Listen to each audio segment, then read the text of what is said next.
My name is Liz Fight. I'm the interim gallery director for Wheaton College, the Beard and Wheel Galleries. The name of this show is Drawn Threads, curated by Michelle LaRue. The show explores the work of artists who borrow textile techniques and draw with them. There are 6 artists in this show and then 1 solo show in the Wheel Gallery by Talene Battalion. My name is Talene Battalion, and my exhibit is titled Graft, and it is basically 2 years of work in the making. It includes paintings, garments, fiber-based sculptures. Some of the garments are wearable, some are purely sculptural, some are just pieces of garments. But basically the exhibit has to do with pairing disparate things together and seeing if they will take, if you will. And sometimes they do, and sometimes they create very awkward connections that I found to be very exciting. So it's very process-oriented. The whole thing is really about process and thinking and working and reworking and landing at different points of finished.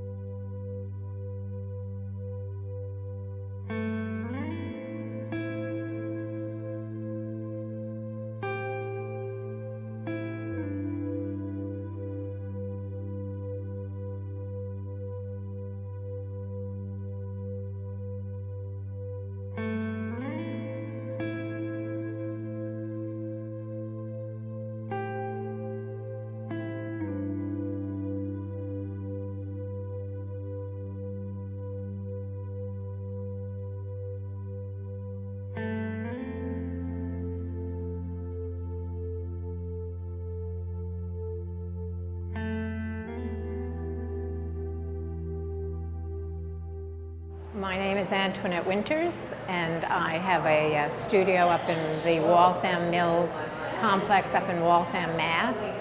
And I was invited to participate in this show called Drawn Threads because much of my work that I'm currently working on has to do with crochet patterns. So the work is layered, so I'm in a sense drawing these patterns, and often what I've done is prepared enlarged versions of them that I then trace. And I'm working on multiple layers of paper. So usually I'll draw one pattern on one layer and then superimpose a clear sheet of rice paper. And so then I can build up these layers of both color and pattern. So, and I think that happens here and also in here.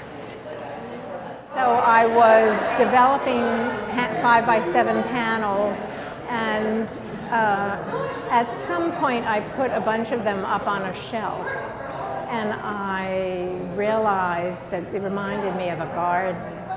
And I thought of the nursery rhyme, Mary, Mary, quite contrary, how does your garden grow? And when I thought about the line, how does your garden grow, I realized, oh, I can make this larger by making many more pieces.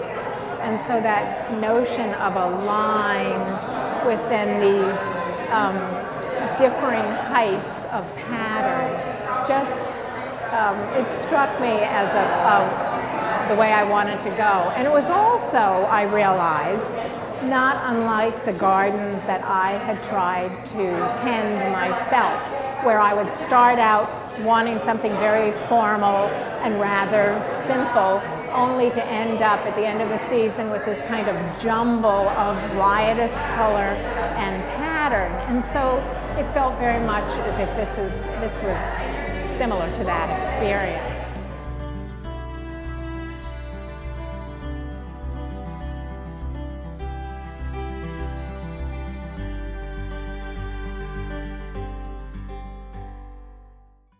My name is Jody Stephens. I am a fiber and installation artist. Typically do a lot of site-specific installations, but also very small, intimate embroideries that have specific imagery or ideas behind them. So this exhibition I was invited to be in several months ago, and these pieces are specifically about the current refugee crisis. So the three pieces here titled Symbols of Hope and Despair, one being a life jacket, one being a temporary home, a pop-up tent, and then of course a boat on the open water. The titles of each piece, the life jacket is Life Burial Vest, the home would be Single Family Home, and then the Boat of Sharon, which is in traditional mythology, the boat that would carry people across to the afterlife. So anyway, the ideas behind these small pieces is they're sort of like discarded garments or pieces that could have been dropped along the way. So they sort of seem like a rag or a towel or something that might have been used and forgotten. And I hope that people come upon them, see them, recognize the image, and then when they read the title, it really hits home. I chose these images because as an American seeing, people suffering, we see these just images of these very specific things that, we hear in the headlines and read about people suffering. But they just come across our feed kind of as images or sound bites. But I hope that they're poignant and say something about how we recognize, things that are happening across the world.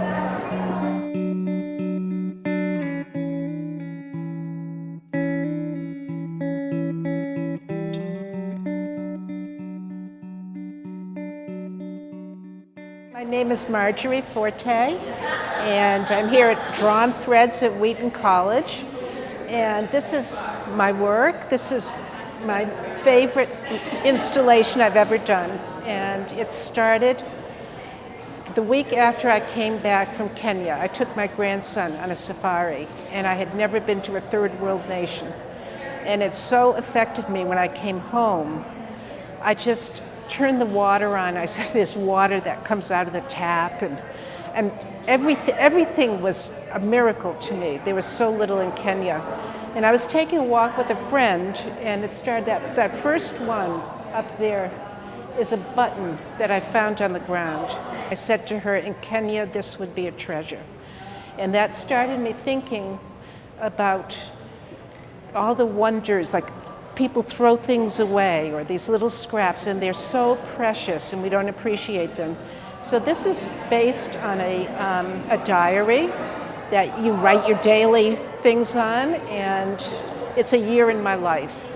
And I started by picking things up off the ground, and then it started to evolve into things that happened to me. And this little one, it's October 22nd, is I went to the dentist, and he took out some of my gold onlay, and I asked him for it, and I put it in there. And some of it is when I had to go to the doctor and had an EKG, things like that. But every time, the whole year I made that, I felt so lucky, and that was 4 years ago, and I still appreciate, every little thing I have from that visit. So it's called I Have Enough, and there are 90 pieces, 90 little books.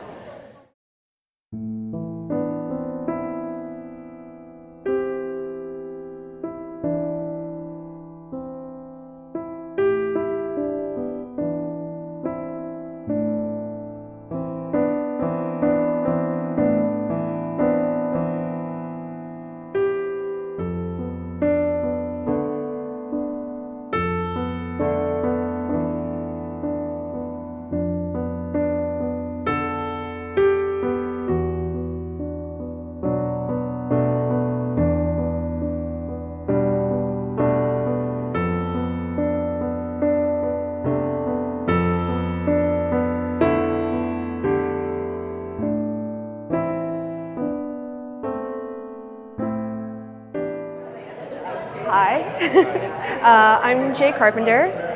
This is my piece. It's called The Cadence of Days. It's an embroidery on dendril paper.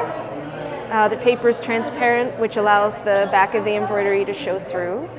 It's a representation of what I felt to be the most beautiful part of the struggling neighborhood I was living in at the time, which was the moldings of the buildings and the sky above it. So it's very much about hope for me.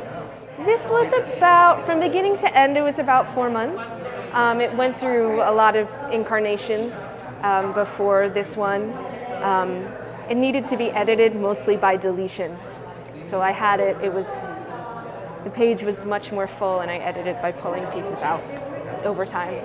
I'm a trained painter, and around 2007, 2008, I started embroidering over my paintings and enjoyed the embroidery process so much that I just took the painting out completely. So I'd say it's been about 10 years. Yeah. I really lucked out. Michelle, the curator of the show, contacted me out of the blue and couldn't remember how she found me. And I'm very grateful to be part of a gorgeous show in a gorgeous space. And thanks, Michelle, and thanks, Liz.